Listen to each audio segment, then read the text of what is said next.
C'est l'Asie qui domine la revue de presse du jour, bienvenue dans Planète Bourse.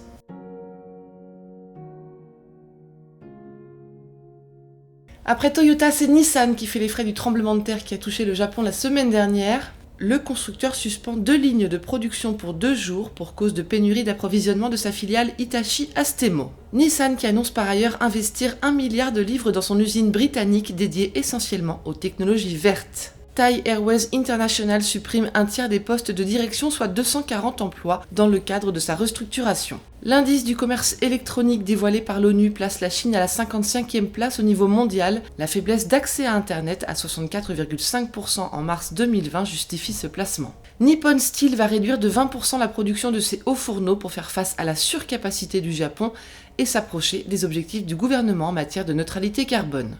Le cimentier Taiyo Cement veut remplacer le cobalt et le nickel dans les batteries lithium. À la recherche de relais de croissance, le japonais investit près de 10 millions de dollars dans une usine pour développer un matériau capable d'accélérer les temps de charge et d'augmenter la durée de vie utile des batteries. Sony dévoile un capteur de conduite autonome capable de déterminer la distance des objets jusqu'à 300 mètres. Il devrait être commercialisé dès 2022.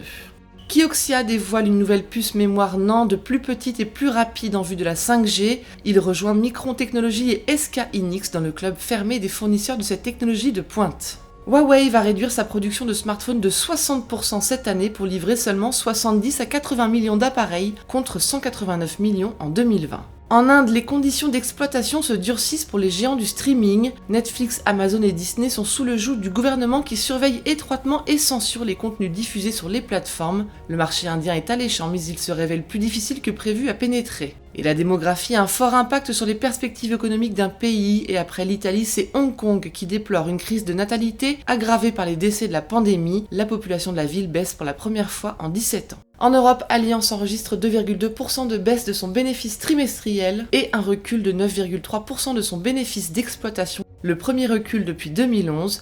L'assureur allemand dépasse toutefois les prévisions du marché. Rio Tinto veut se racheter une réputation et il mise sur l'arrivée à sa tête de Jacob Stossholm. Pour y parvenir, le Danois devra renouer la confiance avec les autochtones des terres bafouées par le mineur en Australie. Perte record à 8 milliards d'euros pour Renault qui peine à envisager la suite entre pénurie de puces et inconnus concernant la crise sanitaire. 15 000 suppressions d'emplois et 2 à 3 milliards d'euros de réduction de coûts sont prévus d'ici 2025. 3,9 milliards de dollars, c'est le coût financier des sinistres liés à la pandémie pour Swiss Re. Le réassureur dévoile 878 millions de dollars de pertes nettes en 2020. Volkswagen envisage de coter 25% de sa participation dans Porsche pour augmenter la valeur marchande de l'ensemble du groupe et faciliter ses investissements dans l'électrique. Aux États-Unis, Walmart dévoile des résultats trimestriels records largement portés par les chèques de relance distribués aux Américains. Ses ventes sur la période grimpent de 8,6% et poussent le chiffre d'affaires annuel à plus 7,3 à 152 milliards de dollars. Le distributeur promet donc d'augmenter les salaires de 425 000 de ses employés.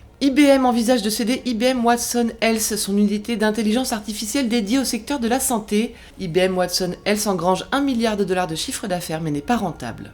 D'anciens employés de Cisco Systems en Chine seraient impliqués dans des détournements de fonds au profit d'entreprises d'État chinoises, selon une déclaration de Cisco à l'autorité des marchés américains cette semaine.